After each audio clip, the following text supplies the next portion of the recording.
Hello, I'm Jenny, a 27-year-old woman who just got divorced.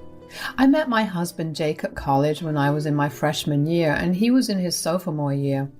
I knew from the time that I met him that he was going to be the one for me.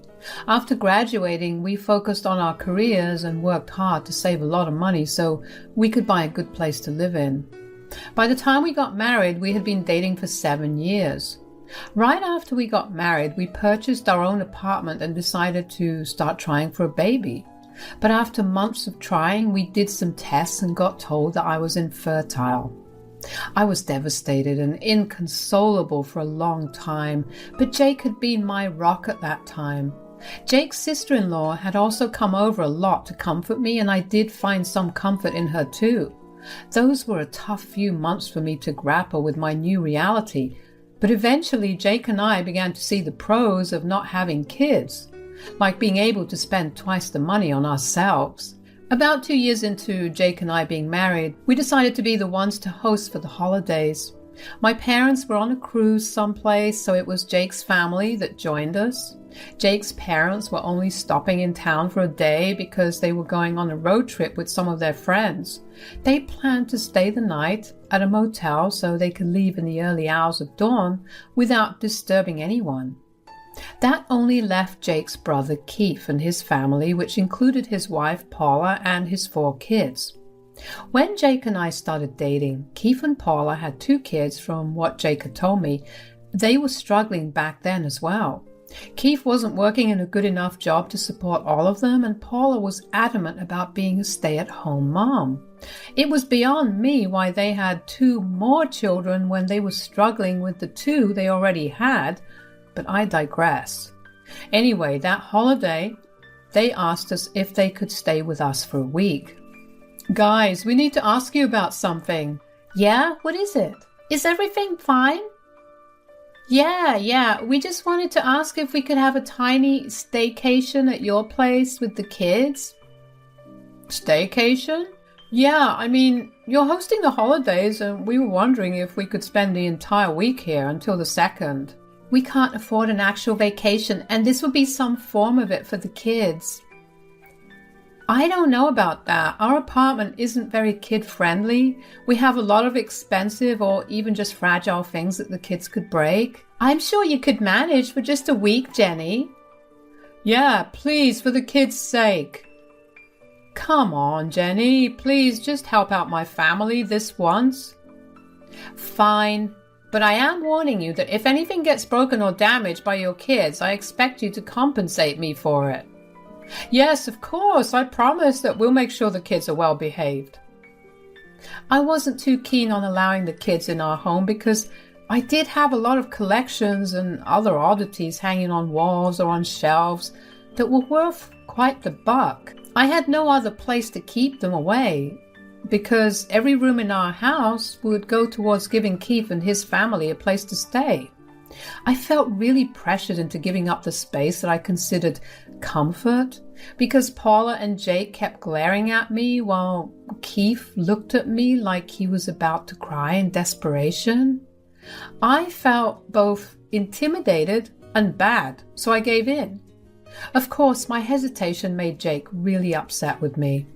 When Keith and Paula left our place that evening, Jake began lashing out at me for not helping the family. He asked me over and over again how I could be so heartless and value material things over family. He didn't even let me get a word in. He didn't speak to me for the next 2 days, and even though I was sure that I wasn't wrong to have concerns, I decided to put my own feelings aside and apologize, which Jake accepted and promised me that the holidays would be a wonderful time for us. When the holidays came around, it was a nightmare. The kids were a nightmare to deal with. Keith and Paula conveniently disregarded all their responsibilities and shoved them onto us, or me to be more specific, because Jake spent most of his time with Keith and Paula. Her kids were very undisciplined and very, very ruckus. They loved to destroy everything around them, and it was only a miracle that they didn't hurt themselves. I tried to get one of the other adults present to help with the kids, but they would always conveniently have some other plan to do at the moment. The only time I had true free time was on Christmas when Jake's parents looked after the kids for a couple of hours. By the time it was New Year's, I was exhausted and ready for them to go back home. It was probably the exhaustion that led to me having an outburst that was bigger than I meant for it to be. What happened was that all the adults were napping while I was tending to the kids as usual. I was changing the diapers of the littlest one when I turned away for a couple of minutes to use the washroom so I could wash my hands. In those few minutes, the other 3 kids went out into the living room and decided to climb onto the showcase that housed a good amount of my trinkets and also functioned as a stand for our TV. Well, to get better grips on the shelves, they decided to throw a bunch of the trinkets on it away, and one of them picked up one of the trinkets and began hitting the TV with it, which damaged the TV screen. When I heard the commotion and rushed into the living room, I was greeted by this huge mess. Of course, the commotion had been loud enough to wake everyone up. The sight of the mess and all of the damage made me lose it. That is it. Whoa, calm down, Jen. It's just a little mess. No, it's not a little mess. They've destroyed everything. I turn around for just a few minutes and everything is ruined. Don't be a drama queen, Jenny. They're just kids. You're right. They're just kids. They can't be blamed, but you can. You are a horrible parent. So is Keith. How dare you? Ever since you got here, I have not had a day of rest. I've been the one looking after them because none of you care to. They're not disciplined at all, and they love to break things. I told you that this would be an issue, and now you have to pay for it. Wow, with the way you're complaining about kids, I'm happy you're infertile. No woman like you should ever deserve to be a mother. Get out. Take your kids and get out. I was hurt and upset. How could Paula say that to me after she knew how sensitive that topic was? Not to mention, that was a really cruel thing to say. Once again, Jake got angry at me, but I didn't care. I was right and he knew it. He could have helped me out with the kids, but he chose not to either. We didn't speak for a couple of days and I chose to spend New Year's with my best friend, Thea, who was very sympathetic to my situation. Jake and I eventually sorted things out, that I did make it very clear to him that I expected to be compensated for the damage, because aside from the TV, a lot of the trinkets were antique ones. I also told Jake that I never wanted to see or hear from Paula ever again. He begrudgingly agreed, but only because he knew I was right. The total damage costs came to around $2,000, and I decided to have them only pay half of it, considering their struggles. And then a couple of months later, Jake told me that he had something to tell me. So, Keith called me today. Oh, that's nice. What did he say? Turns out he got this huge promotion.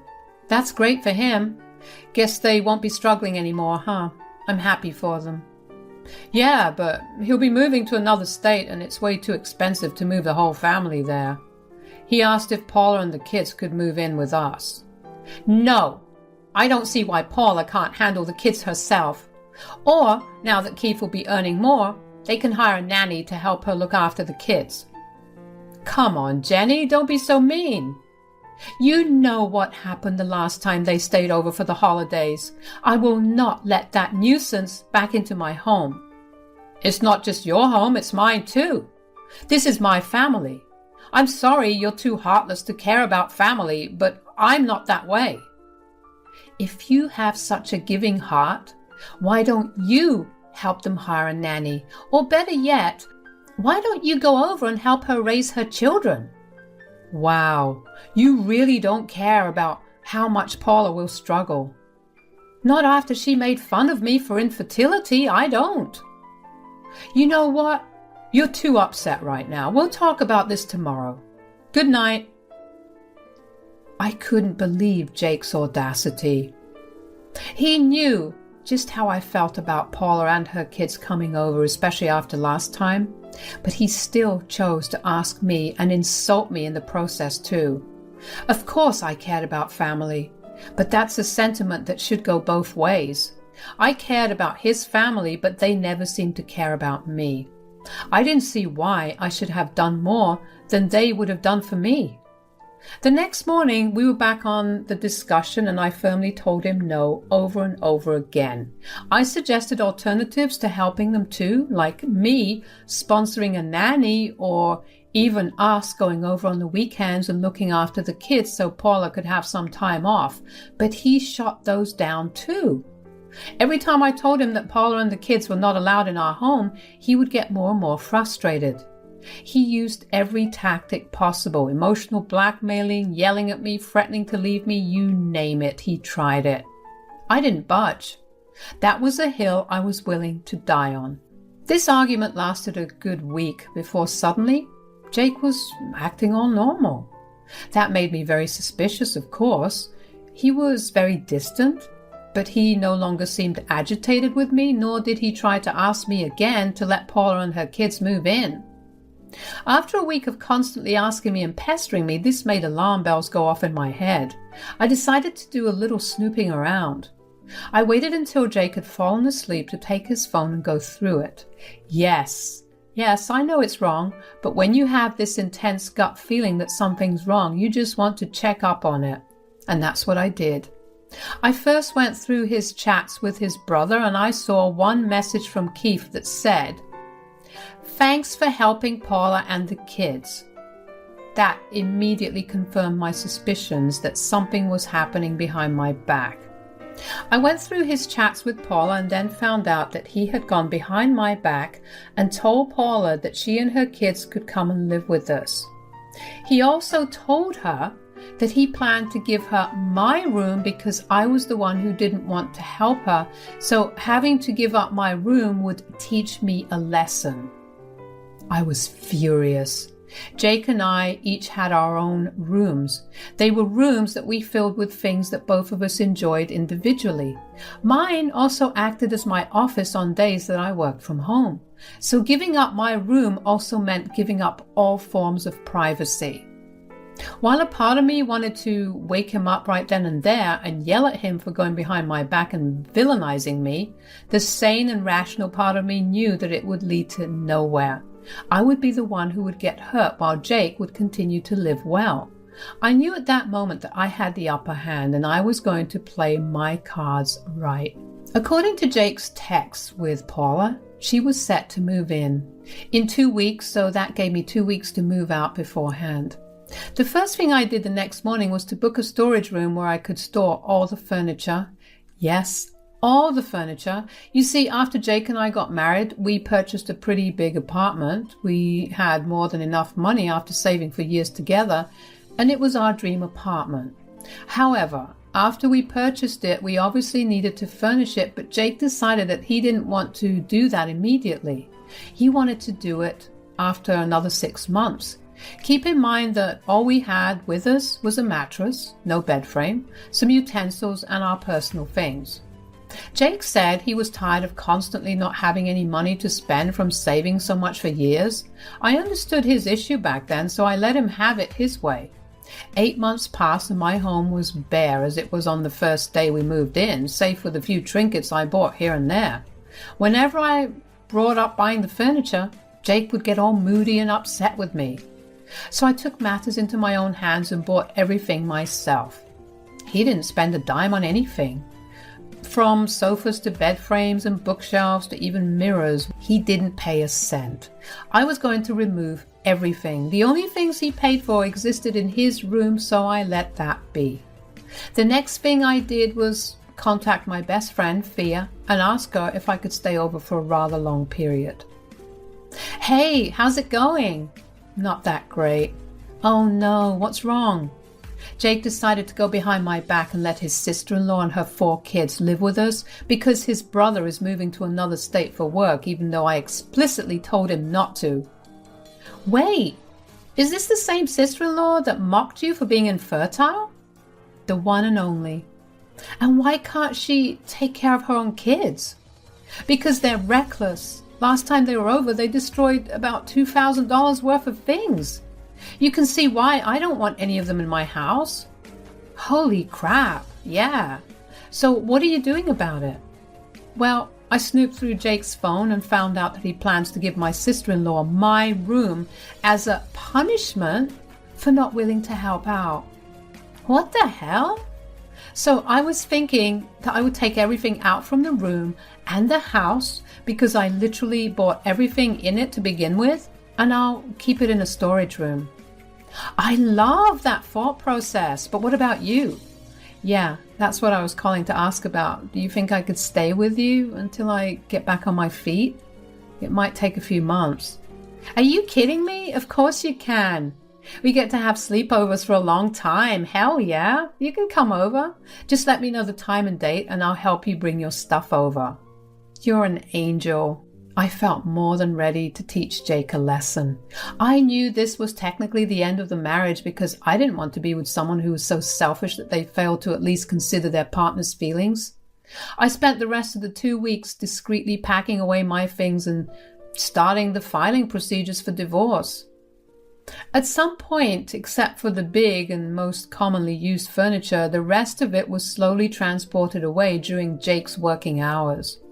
Thankfully, he was too caught up in his own thoughts to even notice the big differences in the house. A lot of my things were gone to Thea's place too, and he never noticed. My anxiety was high during those 2 weeks because I really wanted my plan to work out well, but also because I wanted to make as clean of an exit as possible. Once the 2 weeks were up, I knew that Jake would call me that day from work and ask me to clean out my room for Paula. So I took a day off work to get the final transporting of the furniture out. I took our couches and mantles and even all the bed frames. Jake would be left with the few things he had when we rented this apartment. Right as the movers had taken the things away and I sat in my car with the rest of my things to go to Thea's place, I got a call from Jake. Hello? Yes, it's me. What happened? Is everything okay? I need you to vacate your room. Paula and the kids are coming over.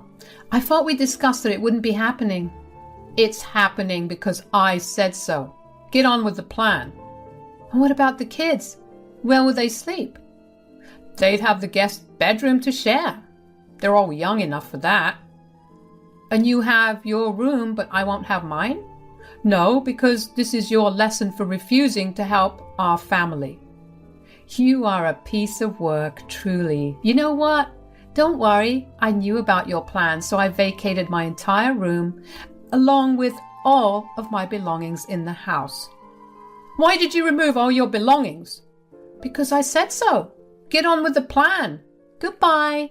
It felt amazing to say that to him, but even more than that, I was excited to hear his reaction to the whole thing. Before I left, I also made sure to leave him the divorce papers on the kitchen island because that was where he would first go after work to grab a cold drink. He was going to experience his shock in waves, and I was ready for that. I made my drive over to Thea's and we greeted each other in excitement. We quickly unloaded all my things and got to arranging the room she had given me in a basic manner. We tried to make it as homely as possible just so I was comfortable enough until I had enough time to fully unpack. Once we were done, we sat down to chat for a little while about how I was feeling and what I was going to do further on. However, all throughout that time, I couldn't help but constantly anxiously glance at my watch to check if Jake was done with work and on his way home. He did take longer than usual to get back home that day, but I figured that was probably because he was picking up Paula and the kids. But I knew he had reached home when I got a call from him. I initially ignored it just to stoke the fire a little, but I ended up giving in and picking up after the 5th call from him. What do you want, Jake? You took everything out of the house? Didn't I say that I vacated all of my things from the house? Yes, but that was our furniture and utensils. You can't just take them all away. Why can't I? I paid for them all, didn't I? Even after I repeatedly asked you to start buying things for the house, you never did. So I took away everything. What will Paula and the kids do? Not my problem. I told you to not let them come over, but you didn't listen. Instead, you went behind my back and disrespected me. You're cruel. No, Jake, you're the one that's cruel. I gave you my boundary and you violated it. You know what your sister-in-law and her kids did that last time, and you still invited them over. I would have been okay with you going over to stay there, but you insisted on them staying with us. So have it your way then. Oh, get over it, Jenny. It wasn't even that bad. Yeah, and you can get over me taking away everything that belongs to me too. It's not that bad. Also, I don't know if you saw it, but I've left your divorce papers on the kitchen island. You either sign it peacefully or you contact me through your lawyer. Goodbye. I hung up on him then, and he kept spamming me with calls after. I just put my phone on Do Not Disturb and continued to relax with Fia. Oh, the anxiety in my body left after that phone call was done. I had nothing else to worry about. If Jake did decide to contest the divorce, I would still be safe because we signed prenups. And all the furniture I bought was bought using my individual money and not money from our joint accounts. Jake did end up contesting the divorce, but like I said, I was fine. I don't exactly know about what happened to Jake and Paula and her kids, but from the long rant text that Paula sent me, I'm guessing that they had to drive back to her place that night, and that really upset the kids because they were looking forward to staying at my place. She also told me that since I took away the bed frames, Jake went to live at their place until the new one came, and since they didn't have any spare rooms or beds, he had to sleep on the couch. She kept telling me that I should be ashamed of myself for putting people in need through harder times. A part of me did feel bad for finding that situation funny. Who were the people in need? It was definitely not her. I knew she was just trying to mooch off her responsibilities onto us. As for Jake, he played a stupid game and now he won his stupid prize. It's been about 8 months since all of this happened, and I can happily say that the quality of my life has improved a lot. Living with Fia has been amazing, and in fact, we were even discussing moving in together. That's about it for now.